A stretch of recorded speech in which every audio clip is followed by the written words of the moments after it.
Alright guys, so this is going to be the exam review for chapter 13. So please be sure to get a pen, a paper, or open up a Word document and be sure to write down the questions that I'm asking and take notes. Please don't email me, ask me for this Word document. I'm not going to send it out. And the reason being is I don't want you to just copy paste and look up these answers on Google or whatever you use. But rather I want you to look it up in your books. So crack open your books, start studying.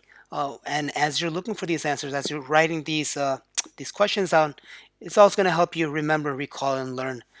So let's get started. So one of the first things that you want to know about this, and actually for all exams, are pictures. So one of the things that you should know for this exam is this picture over here for the cranial nerves. So if you look over here, we have numbers 1 through 12 over here. And so what we're looking for are, what are these cranial nerves over here? So again, be sure you know that cranial nerve number 1, okay, and this is pointing to this structure over here, is the olfactory nerve. Similarly, what's cranial nerve number 5 over here? And again, you should know that cranial number 5 is the trigeminal nerve. Um, in addition to that, make sure when you look over here, you know which fibers are associated. In other words, is it just a sensory fiber? Or is it both motor and a sensory fiber? So for example, this right over here, this is your olfactory nerve. So olfactory nerve is only going to be a sensory fiber. Now the other thing is this. What does that mean? What does that do? Make sure you understand its function. So again, this is for olfaction. In other words, it's for your sense of smell. So be sure you go over these. Now let's go over some specific questions that are likely to be on this exam. And again, questions that I've used on my previous exams. So one of the first things is, which nerve innervates the superior oblique muscle? Okay, superior oblique muscle. Which cranial nerve innervates the superior oblique muscle? Number 2, which is the longest of these nerves? Which is the longest cranial nerve? The third one asks, damage to which nerve would cause loss of balance and dizziness? Next, which nerve plays a role in the movement of your gastrointestinal tract, your GI tract? The next one, injury to which nerve would lead to swallowing difficulty but would have no effect on the visceral organs? For number 6, injury to this nerve would prevent infralateral eye rotation. Okay, so which cranial nerve is responsible for eye rotation, infralateral eye rotation? For number 7, does the second cranial nerve, your optic nerve, form a chiasma at the base of the brain? Okay. Could drooping of the eyelid be a symptom if your third cranial nerve were damaged? Number 9, which nerve turns the eye laterally? Number 10, which nerve aids in regulating your blood pressure? For number 11, which nerve serves as the senses of hearing and equilibrium? Number 12, which nerve's receptors would sense smell and where would they be located? Number 13, which nerve exits the skull through the jugular foramen? Number 14, a patient's pupils constricting when a bright light is shined would be indicative of which functioning nerve? Okay, so a patient's pupil constricting when a bright light is shined would be indicative of which functioning nerve? For number 15, stimulation of one of the branches of which nerve causes blinking? Number 16, would cranial nerve 8 have a role in eye superior, inferior, and right and left lateral movements? Number 17, which cranial nerve would activate the lacrimal glands? Okay. Which cranial nerve would activate the lacrimal glands? Number 18, does the accessory nerve have a cervical origin? Number 19, does cranial nerve 2 have both sensory and motor fibers? Number 20, if the ethmoid bone were fractured, is there a possibility of cranial nerve 2 to be injured? Number 21, Would the facial nerve be damaged if someone is unable to close their eyes and the corner of their mouth droops? Number 22. What would you expect a patient to experience if they suffer damage to the right optic tract? Number 23. Describe the three cranial nerves serving the muscles of the eye. Okay? Describe the three cranial nerves serving the muscles of the eye. Number 24. Trauma to the face resulting in fractures of several facial bones leads to lower eyelid drooping. Which cranial nerve is likely damaged? Right, so these are more or less questions that I think would be on the exam for cranial nerves. Again, these are questions that I've used in the past, and a handful of questions that I haven't used. So be sure you're able to answer questions like this, and also again questions that may be similar to these. This is a table I found that was helpful for me. So maybe you want to copy this down as well. You can look at this. Now, this next image over here, again, so over here you can see all these things that are, again, that are listed over here. But again, take a piece of paper, blank all them out, and then be sure you're able to identify all these structures. So again, what is this? Again, you should know that this is the gray matter. This is the white matter. You should know that these are the dorsal and ventral rootlets of the spinal nerves. Make sure you know what this is over here. This is the dorsal ramus of the spinal nerve, and this would be the ventral ramus of the spinal nerve. And this structure right over here is, again, this is the spinal nerve, and then these are the rami communicantes over here. Okay, these two little structures here, and this would be the sympathetic trunk ganglion. So now let's look at some questions that you may be expected to ask, okay, about this image over here. Again, remember, so first of all, look at this, memorize all the structures, and then blank it all out. Moving along. So do the rami communicantes contain autonomic nerve fibers? Okay. Second question, does the dorsal ramus supply the posterior body trunk? Number 3, does the ventral ramus supply the entire body except for the posterior? Also, does it also form the nerve plexuses? Number 4, can laminar corpuscles be both proprioceptors and interoceptors? Number 5, is the musculocutaneous nerve a major nerve of the brachial plexus? Number 6, are both motor and sensory fibers found in dorsal and ventral rami? Number 7, which nerve causes hiccups? Or irritation of which nerves would cause hiccups? What's reciprocal inhibition?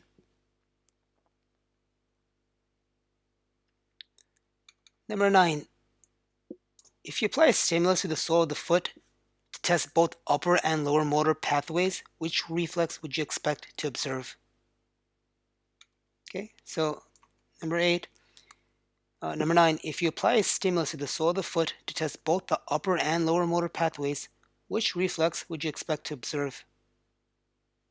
Number 10, does a cross extensor consist of an ipsilateral withdrawal reflex?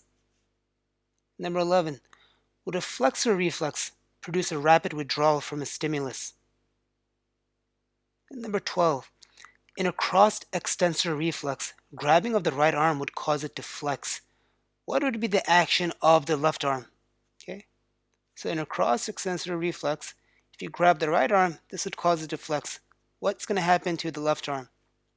Number 13, does the stretch reflex prevent muscles overstretching? Okay, does the stretch reflex prevent muscle overstretching? Number 14, let me make this a little bit bigger if possible. Oh, there you go. Number 14, does the tendon reflex produce muscle relaxation and lengthening in response to tension? Number 15, are intrinsic reflexes voluntary?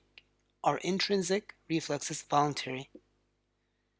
So again, make sure you know go over the plexus. So where is the cervical plexus? What does it consist of? So again, if you notice over here, cervical plexus is C1 through C4, and then the brachial plexus would be C5 to T1. And then let's go down to the lumbar plexus. Again, you go L1 to L4, and then sacral plexus, L4 to S3. Or actually, this should be L4 to S4, not S3. So now let's ask questions about this. So from which plexus does the femoral nerve branch from? Okay, which plexus does the femoral nerve branch from? Damage to the ulnar nerve may cause injury to which plexus? Damage to which plexus would result in a wrist drop?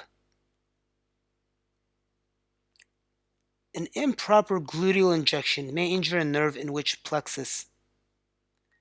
Which condition may it lead to?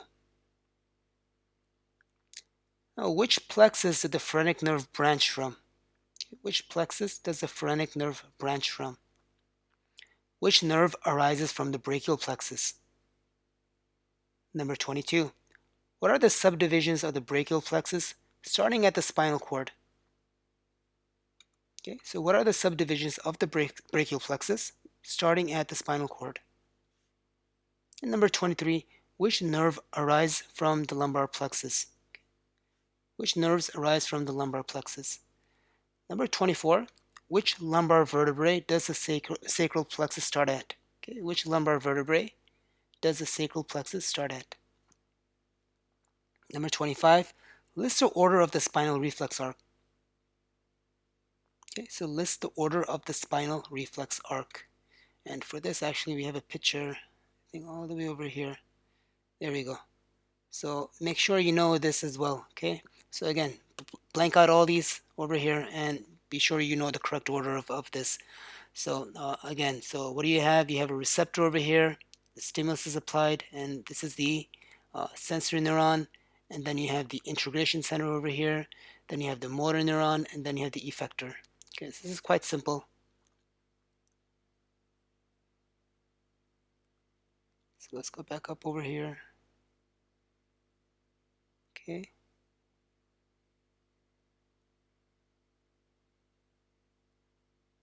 And here we go. Number 26. What are the three levels of motor control? Okay, what are the three levels of motor control? Which level controls the output of the cortex? Which level deals with the central pattern generators? Which level acts as a relay for incoming and outgoing neurons? Which level regulates motor activities? Which level includes cortical and brainstem motor areas? And which level acts as the neural machinery of the spinal cord? For number 27, how are laminar and Pacinian corpuscles related? Or are they related? If you're soothing a baby by gently caressing, would Meissner corpuscles or laminar corpuscles be activated? Okay, number 29. What type of receptors do we find in hair? Number 30. What's another term for bulbous corpuscle? What's another term for a bulbous corpuscle? Number 31. What is the single key difference between tactile and Meissner corpuscles? Okay, what's the single key difference between a tactile and Meissner corpuscle? Number 32. Which type of sensory receptor is responsible for detecting heat greater than 60 degrees Celsius? Number 33. Large arteries which are sensitive to stretch would be best classified as a mechanoreceptor. If you were asked to classify this by location, would it be accurate to call it a exoreceptor? Number 34. When a police officer asks you to close your eyes and touch the tip of your nose with your fingers, is he or she testing proprioceptors or interoceptors? Number 35. If you attempt to pick up a box and reflexively drop it because it's too heavy, would this reflex have been initiated by tendon organ or crossed extensor? Number 36. Describe how a stimulus strength is transmitted to the central nervous system from the sensory nerves. Number 37. How are dermatomes, how are dermatomes useful to clinicians? Okay. How are dermatomes useful to clinicians? Number 38. Would spinal injury, which results in a loss of motor function on the right arm, but not sensory, be indicative of ventral root or dorsal root of the cervical vertebra? Number 39. Which major nerve would be affected if damage resulted to C3, C4 vertebrae? Number 40. What advantages does crisscrossing of nerve fibers from various spinal nerves serve?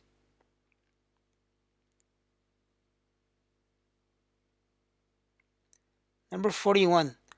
What type of physical test what type of a physical test can a health provider perform on someone they suspect with CTS? Remember, CTS is carpal tunnel syndrome. Which nerve is being compressed in carpal tunnel syndrome? Number 42. Which major nerve serves the posterior leg and foot? Number 43. Define a transduction potential. Number 44. Which receptors adapt slowly? Number 45. Do afferent nerves carry information to or away from the central nervous system? How about efferent nerves? Do they carry information to or away from the central nervous system? Number 46. Are Schwann cells able to regenerate axons in peripheral nerves? And describe the steps of the regeneration process. Number 48. Does pattern recognition allow for us to see a familiar face? Does pattern recognition allow for us to see a familiar face? Number 49. Does processing at the circuit level, going up to the perceptual level, need to synapse at the thalamus or the reticular formation? Okay, so does processing at the circuit level, going up to the perceptual level, need to synapse at the thalamus or the reticular formation? Number 50. Which nerves form the sciatic nerve? Okay, which nerves form the sciatic nerve? Number 51. Which nerve innervates the flexor muscles in the anterior aspect of the arm? Number 52. Do ganglia associated with afferent nerve fibers contain cell bodies of sensory or motor neurons? Number 53. If the ventral root of a spinal nerve were cut, what would you expect to see the tissue that the nerve supplies? If the ventral root of the spinal nerve were cut, what would you expect to see to the tissue that the nerve supplies? Number 54. Is the cerebrum or the cerebellum involved for the highest level of motor control? Is the cerebrum or the cerebellum involved for the highest level of motor control? Number 55. Define the perineum. Define the perineum. Number 56. What gives us the ability to be aware of our facial expressions? Number 57. What is paresthesia? What is paresthesia? Number 58. Which nerve can be injured if you are not careful in administering a gluteal injection? I believe I asked this question a handful of questions ago, so I'm going to repeat. Again, actually, the reason that I'm asking it again is because this is it's a major nerve and it's very easily injured, especially if you're going into the nursing field, or if you're going to be a doctor or a physician assistant, you may be administering a gluteal injection. You want to stay clear away from this nerve. Number 59. Is information regarding muscle length provided by muscle spindles or tendon organs? Okay, it's information regarding muscle length provided by muscle spindles or tendon organs. Describe the role of both muscle spindle and tendon organs. Number 61, give some examples of exoreceptors. I don't know, give maybe 5 to 6 examples of exoreceptors. What are the 3 encapsulated sensory receptors and their functions? What are the 3 encapsulated sensory receptors and their functions? Number 63, stress to which nerve is applied when using crutches improperly?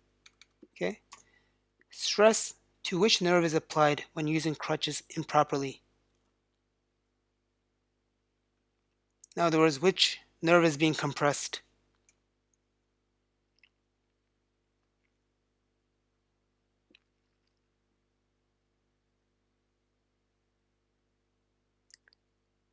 And I think that's about it. Okay, so be sure you're able to answer all those questions that we went over. Again, as I said, if you have any questions, email me directly, but leave it in the comments area below, and see if you guys are able to answer it amongst yourselves. Hopefully this helped, and best of luck on this exam, and study well. Thank you so much for watching.